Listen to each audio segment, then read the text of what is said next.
Howdy folks, I'm coming to you from Hollywood, California for the unveiling of the 2016 Mazda CX-3. Yeah, that's right, it's going to be happening right here on stage at a Hollywood studio.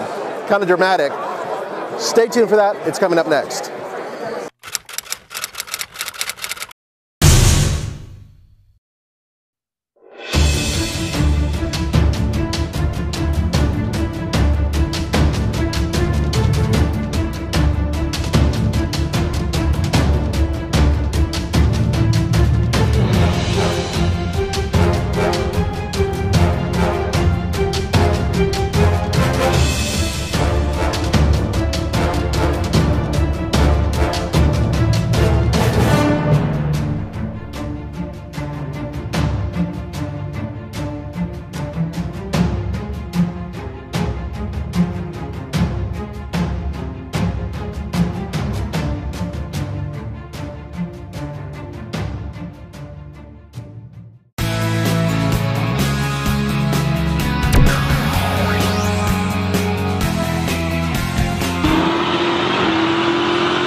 I mean, Mazda's coming into this segment. It's an emerging segment, especially in North America.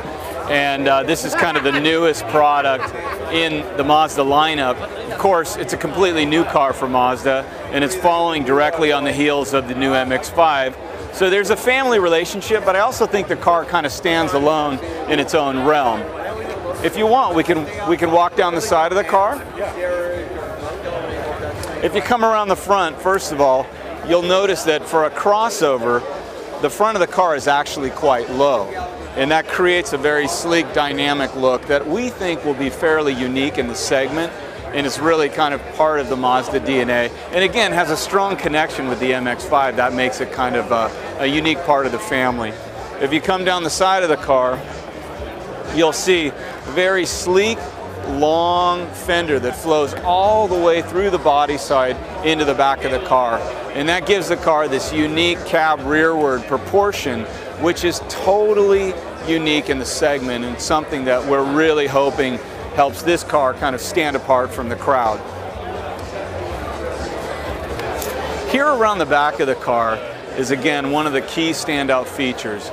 You can see we've managed a very sleek cabin, very compact glass area, and then yet a very substantial lower area that gives the car this kind of planted feel. And I like to think the back end looks a little bit like a rally car. It's very stable and very strong and planted and gives the car that kind of masculine quality. And you'd be surprised, despite the sleek cabin, the car actually has an amazing amount of interior space and storage space for the class of vehicle.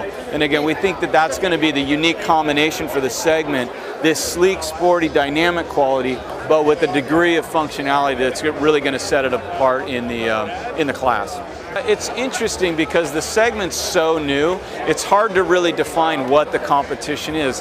There's obvious players like the Mini Countryman or the Nissan Juke or even the new Honda, but it's so new in the game, we're kind of hoping that we can get in there and get a fresh start, and we'll see who the competition really is as we go along. I don't know about you, but I'm actually surprised they stuck with the Kodo design and they went for something very different, and I think something that'll sell very well in this market. Only time will tell. Tell me, what do you think about the 2016 Mazda CX-3? Put it in the comments below. For the Fastlane Car, this is Nathan Applin. I'll see you next time.